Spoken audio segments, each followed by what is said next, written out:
My company, Mobile Relocation, works with multinationals and New Zealand companies who are bringing international talent into New Zealand. And I guess our point of difference is that we really focus on employee experience for our clients. And what we want to do is make sure that their transition to New Zealand is as smooth as possible so that their employers' retention and attraction policies are effective and that the productivity of the employees is maximised. Yeah, we ran a series of workshops on expat mental health and wellbeing and collaborated with an international expert in that area, Dr. Sonia Jaeger. And what we did was we went into businesses and asked them to invite their expat and international employees to a session where we went through with them the research around the increased risk of mental health and wellbeing challenges that result from relocation, and we gave those employees some strategies to help them and their families deal with the inevitable stresses that come with relocation. And it's quite sobering when you look at the statistics.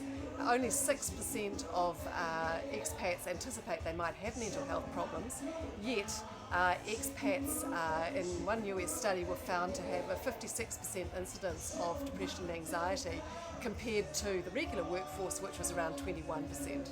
Well, I think for us it's validation of a feeling that we had that this needed to be addressed. And I also think it's a tribute to those organisations and businesses who invested in their employees and invited us in to run workshops in their organisations. They're caring organisations, and they know that for their employees to be their best at work, they need information, knowledge, support and training around the mental health issues that expats face.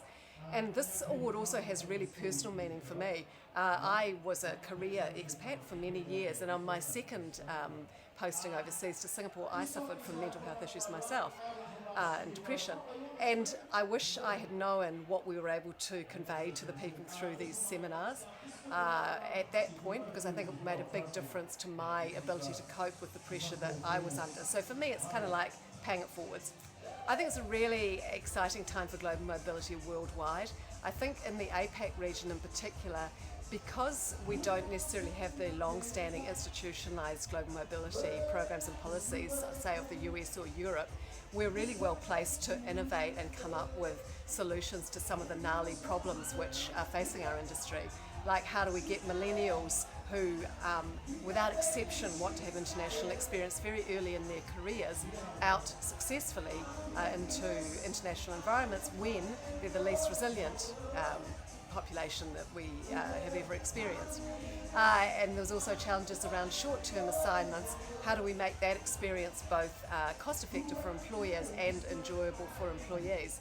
And to my mind, this all comes back to employee experience, looking at what people need, what's going to make them successful, and designing programs around that. So I'd like to think that in the Asia Pacific region we can do some really innovative and groundbreaking programs that might magnify out into the rest of the world.